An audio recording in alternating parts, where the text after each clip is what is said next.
Hello students, good morning. चलिए, तो आज हम लोग पढ़ते हैं, आज हम लोग सीखते हैं कि नेमिंग ऑफ फंक्शनल ग्रुप्स। ठीक है, नेमिंग ऑफ फंक्शनल ग्रुप्स है ना। ये जो पर्टिकुलर टॉपिक है ये ऑर्गेनिक केमिस्ट्री का टॉपिक आएगा। ठीक है, ऑर्गेनिक केमिस्ट्री या फिर ऑर्गेनिक कंपाउंड्स का नेम हम किस तरह से लिख सकते हैं। ठीक है, तो टेंथ में तुम लोगों ने पढ़ा होगा कि what are functional groups, right. कि काफ़ी सारे फंक्शनल ग्रुप्स तुमने पढ़े होंगे कि OH होता है, OH is a functional group which is known as alcohol. और इसका जो सफिक्स होता है, इसके सफिक्स को हम लिखते हैं ओल। या फिर अगर ये नहीं याद आ रहा है तो मेरे ख्याल से COOH तो सबको याद आ गया होगा, है ना। This is carboxylic acid. Okay, इसको हम कार्बोक्सिलिक एसिड बोलते हैं। और इसका जो सफिक्स रहता है, इसका सफिक्स होता है ओइक एसिड। ठीक है, या फिर इसके अलावा और भी सारे फंक्शनल ग्रुप्स होते हैं, जैसे मान लो एक NH2 होता है, NH2 होता है अमीन, और इसका एक्चुअली सफिक्स भी होता है अमीन। ठीक है, तो ये इस तरह से सारे हमारे ये फंक्शनल ग्रुप्स हैं। ठीक है, आज हम लोग देखते हैं कि इनका नाम हम लिखते हैं कैसे हैं। ओके, चलिए, तो पहले हम लोग ये समझ लेते हैं कि कोई ऑर्गेनिक कंपाउंड का रिप्रेजेंटेशन हम किस तरह से करते हैं। ठीक है, या फिर उसका नाम लिखने का जो फॉर्मेट है, नेम लिखने का फॉर्मेट वो कैसे रहेगा। ठीक है, तो वो एक बार हम लोग देख लेते हैं। तो देखिए, सबसे पहले हम लोग लिखते हैं, जो सबसे नाम का सबसे पहला पार्ट होता है वो होता है सब्स्टिट्यूएंट। पहला पार्ट होता है हमारा सब्स्टिट्यूएंट। ठीक है, सब्स्टिट्यूएंट के बाद हम लोग लिखते हैं कि उसका जो वर्ड रूट है। ठीक है, वर्ड रूट क्या होगा। वर्ड रूट का बेसिकली मतलब होता है कि उसमें कितने नंबर ऑफ कार्बन्स है। जो उस कंपाउंड के नंबर ऑफ कार्बन्स है वो हम लोग दिखाते हैं वर्ड रूट से। उसके बाद हम लोग दिखाते हैं कि उस कंपाउंड में एन है, मतलब अल्केन है या अल्कीन है या अल्काइन है। ओके, फिर हम लोग ये दिखाते हैं। और सबसे एंड में जो पार्ट आता है वो आता है हमारा suffix of the functional group. उस फंक्शनल ग्रुप का सफिक्स।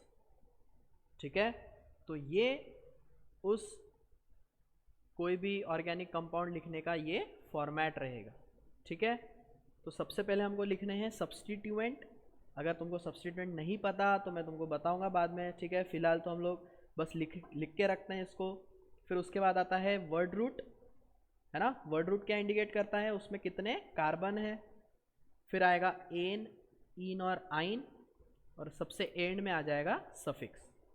ठीक है, चलिए, तो पहले हम कुछ सिंपल नाम लिखने की कोशिश करते हैं, फिर धीरे धीरे समझ में आएगा कि किस तरह से होगा। ओके, चलिए, तो सबसे एकदम सिंपल एग्जांपल ले लेते हैं। देखिए, अच्छा, इसके लिए ना थोड़ा सा यार मुझे लग रहा है कि वर्ड रूट तुमको पता होने ज़रूरी है। ठीक है, अगर वर्ड रूट नहीं पता तो मैं थोड़ा सा शॉर्ट में इसको एक्सप्लेन कर सकता हूँ, है ना। तो कर लेते हैं एक बार, तो हो जाएगा, पूरा कंप्लीट ही हो जाएगा। जिनको नहीं आता है उनको वो भी पता चल जाएगा। Okay, so let us talk about word root.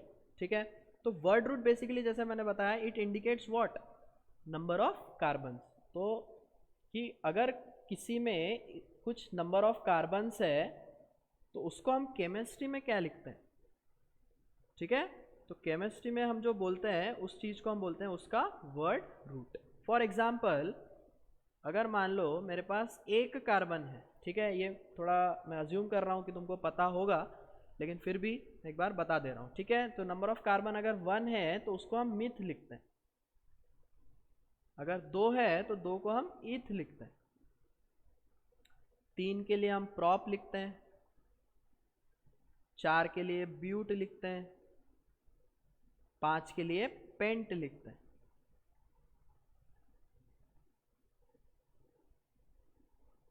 Okay, इस तरह से ये वर्ड रूट होंगे। सिमिलरली 6 के लिए हम हेक्स लिखते हैं, 7 के लिए हेप्ट लिखते हैं, 8 के लिए हम लोग ऑक्ट लिखते हैं, 9 के लिए नॉन लिखते हैं, और 10 के लिए हम लोग डेक लिखते हैं। ओके, तो ये वर्ड रूट है। ये इसका क्या मतलब है कि जैसे अगर मान लो मैंने किसी कभी बोला कि यार ऑक्ट, इसका मतलब तुमको समझ जाना है कि उसमें कितने कार्बन्स होंगे, 8। समझ में आया? So this is word root, this is the use of word root. मतलब तुम सिर्फ नाम लिख के बता रहे हो कि उस कंपाउंड में कितने कार्बन्स होंगे। Okay, so this is word root. फिर दूसरा पार्ट हम लोग ये आ जाते हैं कि यार ये एन इन आइन ये क्या चक्कर है। ओके, तो ये भी मेरे ख्याल से सबको पता होगा, फिर भी एक बार मैं बता देता हूँ। सो एन इज बेसिकली अल्केन। इन किसके लिए स्टैंड कर रहा है, अल्कीन, और आइन किसके लिए स्टैंड कर रहा है, अल्काइन। ओके, तो इसका क्या मतलब हुआ कि अगर मान लो कभी डबल बॉन्ड आ जाता है, तो डबल बॉन्ड के लिए हम क्या लिखेंगे, हम लोग लिखेंगे इन। सिमिलरली अगर ट्रिपल बॉन्ड है ना, उसके लिए हम लोग लिखेंगे आइन। डबल बॉन्ड का मतलब क्या है कि कभी अगर तुमको ये सी डबल बॉन्ड सी दिख रहा है तो दैट इज अल्कीन। सिमिलरली अगर सी ट्रिपल बॉन्ड सी दिख रहा है तो दैट इज आइन। और अगर ये दोनों भी नहीं दिख रहे हैं तो दैट इज क्या होगा, बोलो, वो अल्केन हो जाएगा। मतलब अगर डबल बॉन्ड भी नहीं है, ट्रिपल बॉन्ड भी नहीं है, तो दैट इज आइन, दैट इज अल्काइन। तो उस केस में हम लोग YNE लिखेंगे। डबल बॉन्ड रहा तो ENE लिखेंगे, दोनों भी नहीं रहा तो क्या लिखेंगे, ANE। ठीक है, चलिए, तो अब हम लोग इस पोजीशन में आ चुके हैं कि हम लोग नाम लिखना देख सकते हैं। चलिए, तो देखिए CH3 है, फिर CH2 है, और फिर COOH है। इस तरह से मान लो हमको कोई कंपाउंड दिया गया है, तो इसमें सबसे पहले आइडेंटिफाई कर लो कि यार इसमें कितने कार्बन है। तो मुझे साफ साफ दिख रहा है कि इसमें 3 कार्बन है। तो 3 कार्बन के लिए जो हमारा वर्ड रूट होता है वो होता है प्रॉप। ये आ गया प्रॉप। फिर चेक कर लो कि कहीं मुझे इस कंपाउंड में डबल बॉन्ड या ट्रिपल बॉन्ड दिख रहा है क्या, नहीं दिख रहा है। दिख रहा है क्या, ये तो सिंगल सिंगल बॉन्ड्स है ना, तो इसलिए हमने क्या लिख दिया यहाँ पे, प्रोप एन, है ना। देखो पहला वाला पार्ट था वर्ड रूट, फिर उसके बाद हमने लिख लिया उसमें एन है, और लास्ट पार्ट में लिखना है हमको सफिक्स। तो COOH का सफिक्स क्या था, ओइक एसिड। इस तरह से इस कंपाउंड के 3 पार्ट्स हो गए। तीनों पार्ट्स को जब तुम कंबाइन करोगे तो इसका नाम बन जाएगा प्रोपेनोइक एसिड। ये इस कंपाउंड का नाम हो जाएगा, प्रोपेनोइक एसिड। ओके, मेरे ख्याल से थोड़ा सा समझ में आया होगा, है ना। एक और देखते हैं, देखो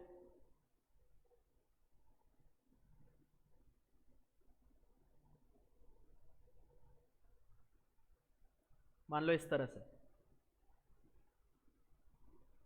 ठीक है। तो इसमें कितने कार्बन है बताओ। तो इस कंपाउंड में है 2 कार्बन, ठीक है। तो 2 कार्बन के लिए हमने लिख दिया इथ।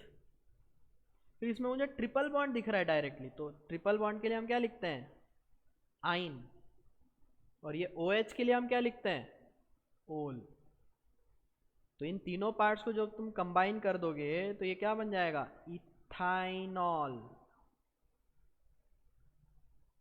आई होप दिस इज क्लियर, है ना। इथाइनॉल, इस तरह से इस कंपाउंड का नाम हो जाएगा। इथ क्योंकि 2 कार्बन है, आइन YN क्योंकि ट्रिपल बॉन्ड है, और OH क्योंकि वो उसका सफिक्स इज ओल, है ना। ये सफिक्स हमने इनिशियली देखा था कि यार OH रहा तो उसका सफिक्स ओल रहेगा, COOH रहा तो सफिक्स ओइक एसिड रहेगा, एंड सिमिलरली NH2 जिसका सफिक्स अमाइन रहता है।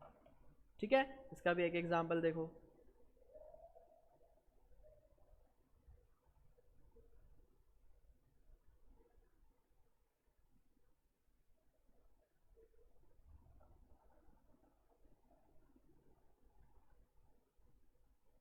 ओके, मान लो ये इस तरह से कुछ है,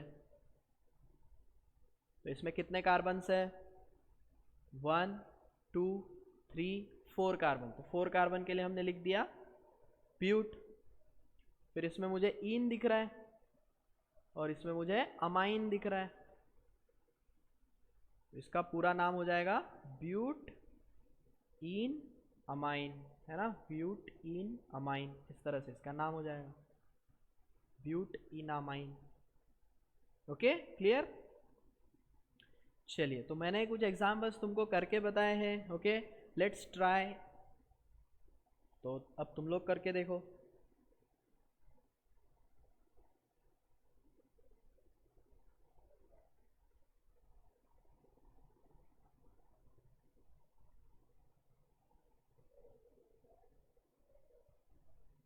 है ना, तुम लोग क्वेश्चन वीडियो को पॉज भी कर सकते हो, मतलब पॉज कर लो और फिर नाम लिखने की कोशिश करो, तो उसी से मतलब तुमको पता चलेगा कि हाँ मुझे ये समझ में आया है। नहीं आया है तो फिर मैं एक्सप्लेन कर ही रहा हूँ, फिर भी नहीं समझ में आया तो थोड़ा सा जो पिछला वाला पार्ट है वीडियो का उसको तुम देख के फिर से एक बार समझने की कोशिश कर सकते हो। ओके,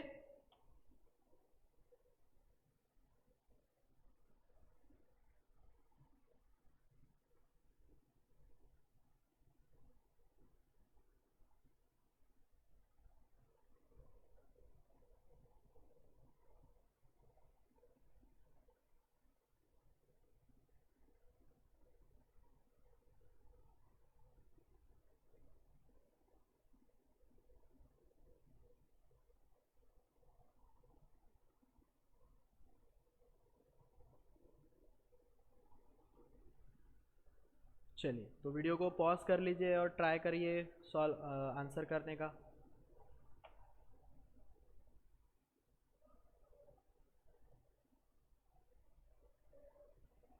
चलिए, तो हो गया होगा। तो देखिए पहले वाले का आंसर क्या आएगा? कितने कार्बन है? 1 2 3 4 एंड 5 कार्बन। तो 5 कार्बन के लिए हो जाता है पेंट। फिर मुझे डबल बॉन्ड कहीं पर भी नहीं दिख रहा है तो हो जाएगा एन, और यहाँ पर OH दिख रहा है तो आ जाएगा ओल। तो इस पर्टिकुलर कंपाउंड का नाम आ जाएगा पेंटेनोल, बराबर। तो दिस इज पेंटेनोल। सेकेंड वाले का देखते हैं क्या आएगा। तो इसमें 4 कार्बन है ना, देखो 4 कार्बन है इसमें, 1 2 3 4, है ना। इस COH का भी तो ये कार्बन ही है, उसको भी गिनना है। तो 4 कार्बन का मतलब हो जाएगा ब्यूट, ट्रिपल बॉन्ड का मतलब हो जाएगा आइन, और इसका मतलब हो जाएगा ओइक एसिड। तो इसका नाम आ जाएगा ब्यूटाइनोइक एसिड, राइट। चलिए, और ये लास्ट का एग्जांपल देखिए, इसमें 2 कार्बन है। तो 2 कार्बन मतलब इथ, कोई डबल बॉन्ड मुझे तो दिख ही नहीं रहा है या ट्रिपल बॉन्ड भी नहीं दिख रहा है तो आ जाएगा एन, तो इथेन। और NH2 का मतलब हो जाता है अमाइन, तो ये हो जाएगा इथेन अमाइन, इथेनामाइन। ओके, तो आई होप दिस इज क्लियर। इस तरह से अपन इसका नाम लिख सकते हैं, ठीक है। एक बार फिर से थोड़ा सा रिकैप कर लेते हैं कि आज हमने क्या क्या देखा। तो सबसे इम्पॉर्टेंट जो है वो यही है कि यार नेम फॉर्मेट, किस तरह से इसका नाम का फॉर्मेट होना चाहिए। तो सबसे पहला पार्ट है हमारा सब्सटीट्यूएंट, राइट। सब्सटीट्यूएंट के बाद है हमारा वर्ड रूट। वर्ड रूट ये इंडिकेट करता है उसमें कितने कार्बन्स होने चाहिए, राइट। और फिर हमको देखना है कि उसमें एन है या इन है या आइन है। इसका इनडायरेक्ट मतलब क्या है कि कंपाउंड में सिंगल बॉन्ड है, डबल बॉन्ड है या ट्रिपल बॉन्ड है। अगर डबल बॉन्ड है तो इन लिखेंगे, ट्रिपल बॉन्ड है तो आइन लिखेंगे, दोनों में से कुछ भी नहीं है तो हम एन लिखेंगे, राइट। तो वो हो गया ये वाला पार्ट। और फाइनली पार्ट आता है हमारे ये सफिक्स ऑफ फंक्शनल ग्रुप, कि उस फंक्शनल ग्रुप का क्या सफिक्स रहेगा, है ना। हमने एग्जाम्पल के लिए 3 फंक्शनल ग्रुप देखे, काफ़ी सारे फंक्शनल ग्रुप होते हैं, उनको हम देखेंगे अच्छी से। फिलहाल इस वीडियो का हमारा मकसद ये है कि नाम लिखना कैसे है वो हमको समझना था। तो हमने इन तीनों का एग्जाम्पल लेके किया, राइट। फिर हमने एग्जाम्पल देखे कि किस तरह से करना है।